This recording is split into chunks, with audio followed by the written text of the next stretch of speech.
Hello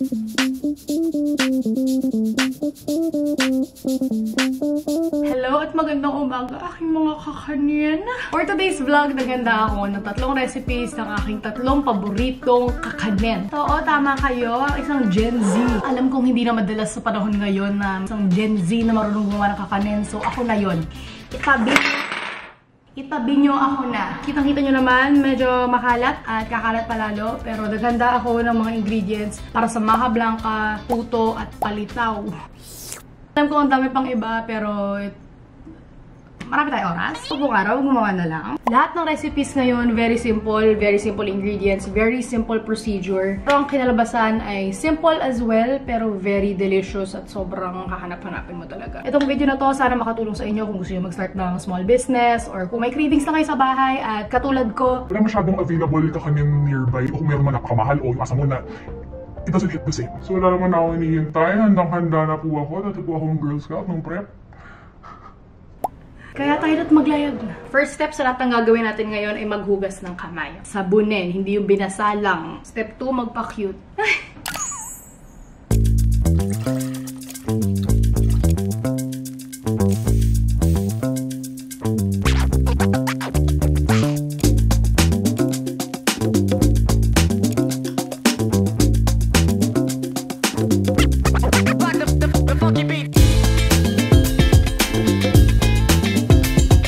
Habang naghihintay kumulo kasi ang tagal. Kasi tumunga nga lang ako dito. Simulan ko ng gupitan tong mga dahon ng saging.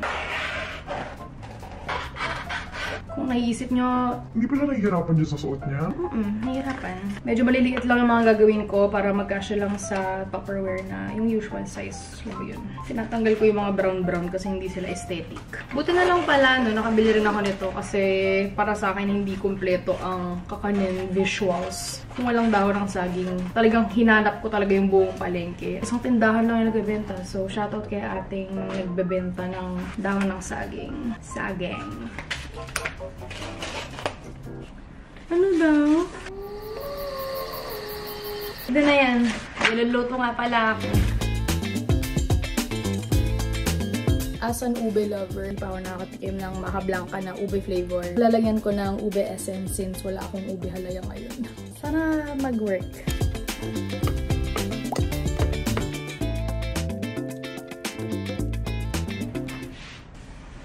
Last step for our maha blanca is to top it with cheese. Again, make sure malinis yung kamay nyo, mga te.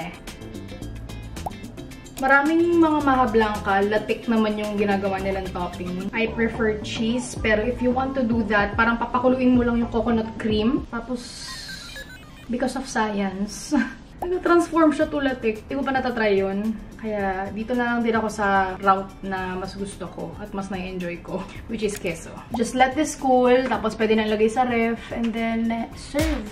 Enjoy! Moving on to our next recipe, another very easy yet super yummy kakanin. Palitaw. Believe it or not, para ma-form ang palitaw mismo, kailangan mo lang ng flour na malagkit, pati tubig. Nagpapasarap sa kanya yung kinayod na nyog, sesame seeds, at sugar. Yun lang yun, be. May palitaw ka na.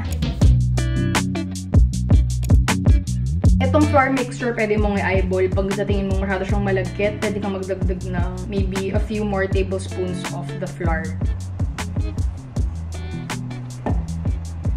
Kung mukha na siyang malagkit, eh dapat lang. Also, while making this, nagpapakulo na ako ng tubig kasi dun siya lulutuin. Next is to scoop 1 tablespoon, roughly 1 tablespoon. Tapos, i-flatten mo siya into a 2-inch diameter circle. Mga ganyan. Hindi mo kailangan maging perfect. I-flatten mo lang siya, ganyan. And then, pwede mo na siyang ilagay sa tubig.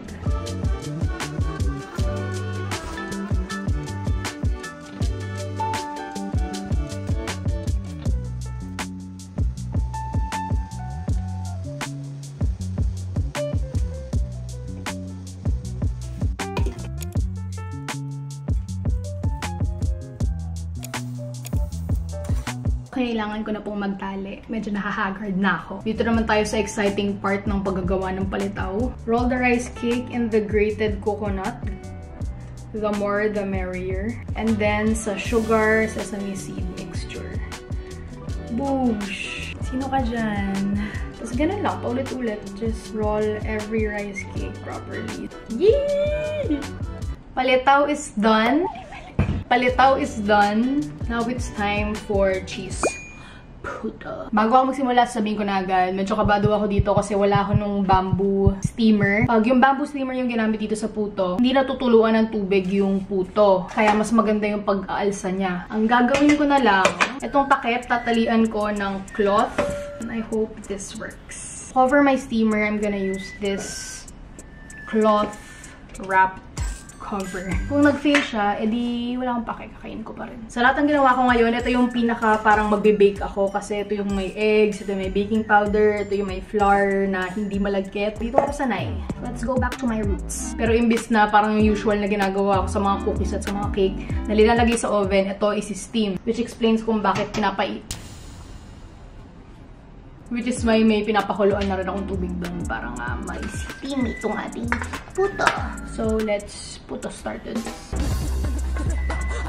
Kung gusto nyo mas cakey yung flour, kung gusto nyo cakey texture yung puto nyo, pwede kayong maghalo ng 1/3 na cake flour. Since meron pa akong natitira dito, haluan ko siya ng konti. I guess a little goes a long way.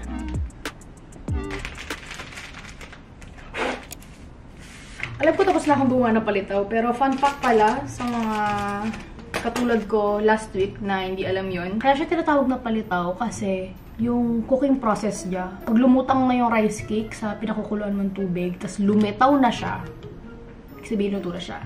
So, kaya siya tawag na palitaw kasi lumilitaw siya.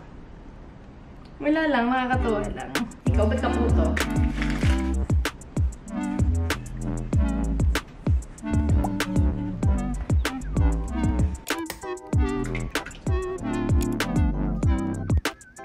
Pwede nyo rin gamitin dito evap milk. Pinili ko fresh milk kasi naubos na kanina. Kulang yung nabili ko eh. Next again, azo. Importante sa mga ganitong klaseng recipe is not to overmix kasi maapektuhan ang texture. So, sakto lang. Pag wala na kayo nakikita mga lumps, kung wala ng mga powder, wala ng flour, pwede na yon. Butter, vanilla. Since I prefer my puto to be extra cheesy, lalagyan ko na ng konting grated cheese itong mixture pa lang. Then mix. Mag-try din pala ako ng dalawa pang flavors ng puto, which is ube and pandan.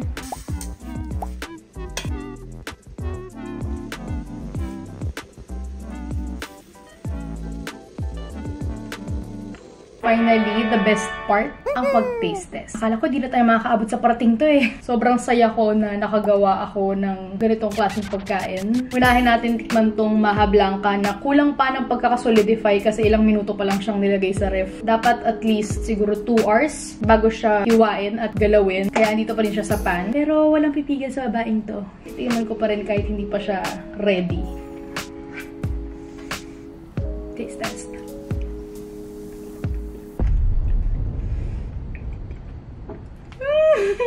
Sobrang saya ko.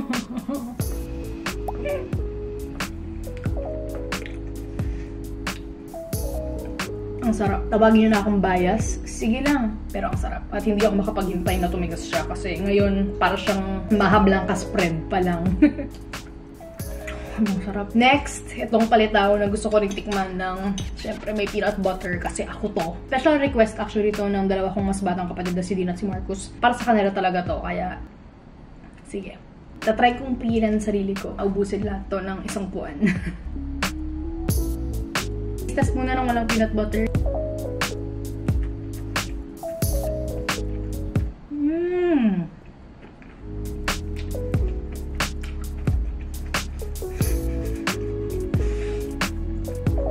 Sobrang game changer nung toasted sesame seeds. At nakaka-amaze kasi parang 5 ingredients lang ata ginamit ko para lang dito.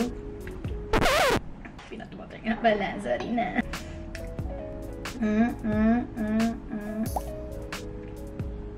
Palitaw plus peanut butter. Pwedeng-pwede siyang flavoring. Masarap! And last but not the least, itong puto na medyo nag-feel out ako kasi feeling matsura. Tagalin natin sa balot. Hindi siya mukhang puto. Mukha siyang cupcake na malagkit. Taste test pa din.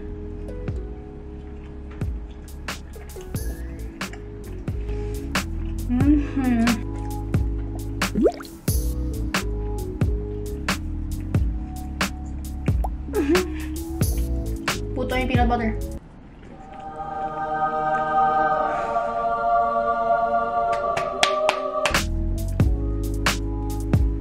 Sobrang saya ko.